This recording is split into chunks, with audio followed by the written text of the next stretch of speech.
NDA CM Chandrababu Naidu Swarnandhra 2047 కాదు, Swarnandhra hostels vision 2027 కావాలి.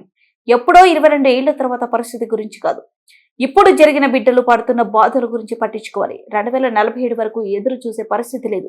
ఇప్పుడు చదువుతున్న బిడ్డలకు 2047 డివిజన్ ఏం ఉపయోగపడుతుంది? అందుకే స్వర్ణాంధ్ర హాస్టల్స్ విజన్ 2027ను ప్రకటించాలి. 2 ఏళ్లలో రాష్ట్ర వ్యాప్తంగా ఉన్న హాస్టళ్లను బాగు చేయండి.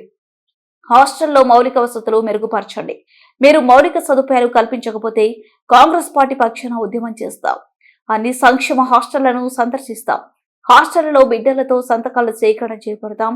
కుర్పాం లాంటి సంఘటనలు మరోసారి జరగకుండా ఒక హై లెవెల్ కమిటీని వేయాలి. నిరంతరం పర్యవేక్షణ ఉండాలని డిమాండ్ చేస్తున్నాం.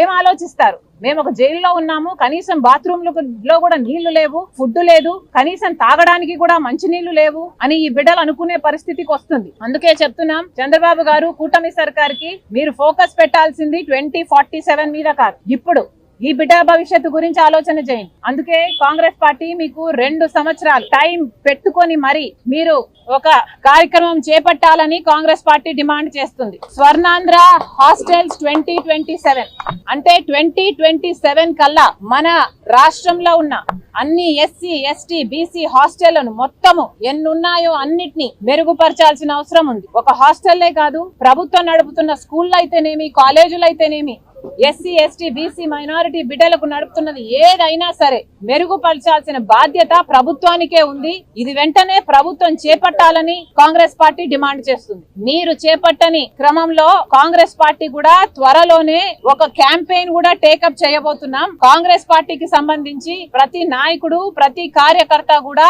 ప్రతి హాస్టల్ కు, ఎస్సీ, ఎస్టీ, బీసీ హాస్టల్ కైనా లేక గవర్నమెంట్ స్కూళ్లకు, కాలేజీలకైనా వెళ్లి అక్కడున్న పరిస్థితుల గురించి ఆరా తీసి అక్కడ ఒక సిగ్నేచర్ క్యాంపెయిన్ అంటే ఒక సంతకాల సేకరణ, అక్కడ వాస్తవాలు ఏమిటి, అక్కడ పరిస్థితులు ఏమిటి మెరుగుపరచాల్సిన అవసరం ఉందా లేదా అని అక్కడ పేరెంట్స్ తో అయినా బిడ్డలతో అయినా మాట్లాడి సిగ్నేచర్ క్యాంపెయిన్ ఒకటి చేపట్టాలని కాంగ్రెస్ పార్టీ నిర్ణయించింది. అంతేకాదు ఈ సిగ్నేచర్ క్యాంపెయిన్ తర్వాత సంబంధిత అధికారుల దగ్గరికి అది తీసుకువెళ్లడం జరుగుతుంది, యాక్షన్ డిమాండ్ చేయడం జరుగుతుంది. చేయని పక్షంలో పెద్ద ఎత్తున ఆందోళనలు కూడా కాంగ్రెస్ పార్టీ చేస్తుందని హెచ్చరిస్తున్నాం. మళ్ళీ చెప్తున్నాం, చంద్రబాబు గారికి, కూటమి సర్కార్కి మీరు దృష్టి పెట్టాల్సిన విషయాలలో, అంశాలలో ఎస్సీ, ఎస్టీ, బీసీ హాస్టళ్లు లేదా గవర్నమెంట్ స్కూళ్లు, కాలేజీలకు సంబంధించిన బిడ్డలకు భవిష్యత్తుకు సంబంధించిన ఈ అంశము చాలా ముఖ్యమైనది. వెంటనే దీన్ని టేకప్ చేయాలని 2 సంవత్సరాలు టైం లైన్ పెట్టుకొని అన్ని హాస్టళ్లను మెరుగు చేయాలి. మళ్ళీ దానికి ఒక మానిటరింగ్ సిస్టమ్ కూడా పెట్టాలి. క్రమంగా కంటిన్యూస్ బేసిస్ మీద ఈ హాస్టల్ సరిగ్గా జరుగుతున్నాయా లేదా అని ఒక రిపోర్టును కూడా తయారు చేసేటట్టు ఆ కమిటీ కంటిన్యూస్ గా పనిచేయాలని కూడా డిమాండ్ చేస్తుంది.